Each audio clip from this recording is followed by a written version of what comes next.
Keren. Seni politik diam Jokowi, Bebep, Susi, dan AHY sudah menjadi korbannya. Sebelum penulis menjadi gitaris, penulis senang sekali melihat video klip band-band Indonesia era Sheila R7, Padi, Coklat, dan Ada Band. Saat vokalisnya Baim adalah saat-saat penulis menikmati dunia musik tanah air.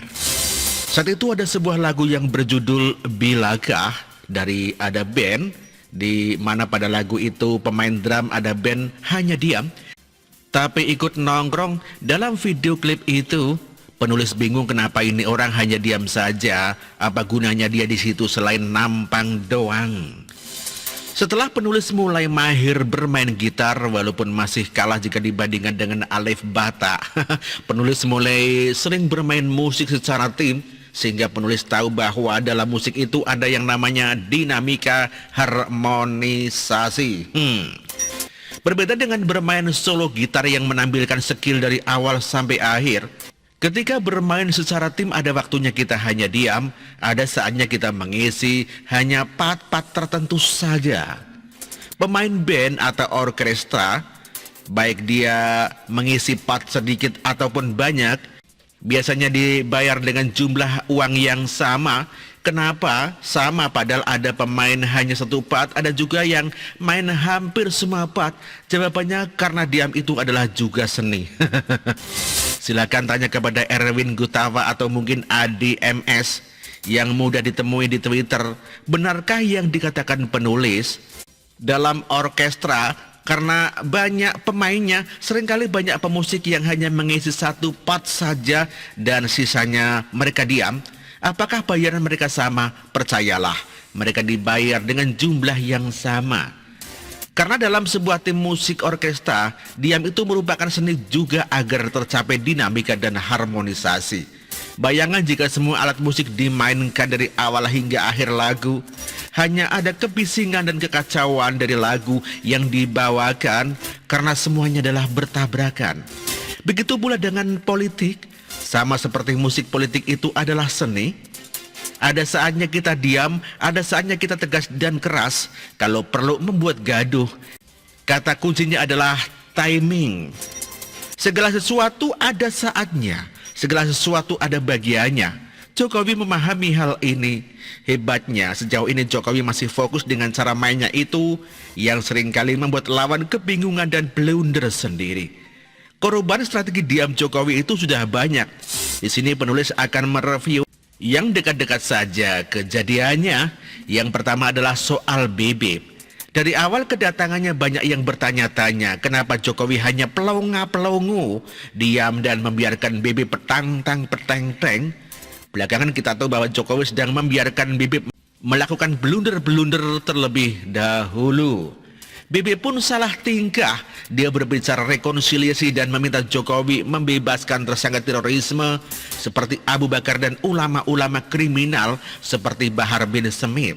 Lalu Bebep memaksa dialog sambil mengancam akan mengadakan revolusi berdarah jika tidak dituruti. Jokowi tetap diam dan tenang sampai akhirnya setelah banyaknya blunder, Jokowi lalu mulai bertindak. Singkatnya, Bebep akhirnya ditangkap setelah melakukan banyak blunder dan ormasnya dibubarkan oleh Jokowi. Lalu setelah Bebep ada Susi Puji Astuti. Jokowi memberhentikan beliau, padahal Gusmus saja meminta Jokowi mengangkat Susi kembali. Banyak pendukung Jokowi yang mempertanyakan kenapa Susi tidak dipakai kembali. Jokowi hanya diam saja dalam keheningan, dan alam pun akhirnya menjelaskan siapa Susi sebenarnya. Ternyata tidak sebaik yang selama ini kita pikirkan. Yang terakhir dan baru-baru ini adalah AHY. Dengan drama kudetanya, Jokowi juga hanya diam ketika Demokrat memaksa Jokowi untuk menjawab surat dari AHY. Untuk hal ini sih, memang Jokowi hanya perlu diam. Kalau tidak ada kerjaan lain, maka ditinggal Jokowi tidur pun ini masalah akan beres dan terang benderang. Karena memang ini isu yang terlalu bodoh dan sangat tidak berkelas dari seorang mantan mayor yang strateginya mirip anak SD. Kudeta lewat KLB Demokrat adalah isu politik terbodoh yang pernah ada. Untuk melakukan KLB maka harus meminta izin Majelis Tinggi Demokrat di mana ketuanya SB dan wakilnya adalah AHY ditambah Andi Malarangeng. Bagaimana mau kudeta kalau semua jabatan sudah dipegang keluarga dan orang dekat AHY? Akhirnya Demokrat kelabakan sendiri. Salah satunya anggota Majelis Tinggi Syarif Hasan, tuh kan majelis tingginya. Ada juga Kepala Badan Pembinaan Organisasi Kaderisasi dan Keanggotaan Partai Demokrat Herman Khairon. Beliau berkata, kalau tidak hubungannya langsung dengan Presiden tentu sebaiknya diklarifikasi bahwa itu adalah urusan pribadinya Pak Muldoko, kata Herman. Ya justru karena tidak ada hubungannya dengan Jokowi, ngapain Jokowi harus menanggapi? Kalau ditanggapi akan digoreng kemana-mana dan jadi bahan pencitraan AHY.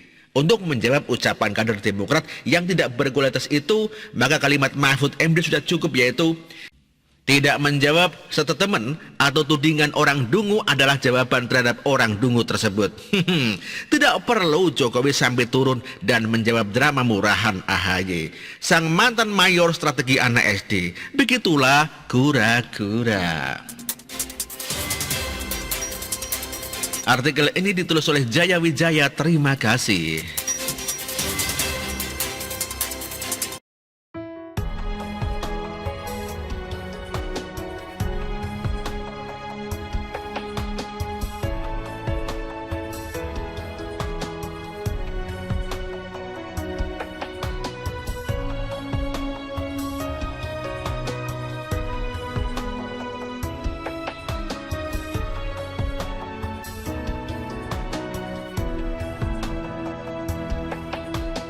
Bersih, jujur dan merakyat,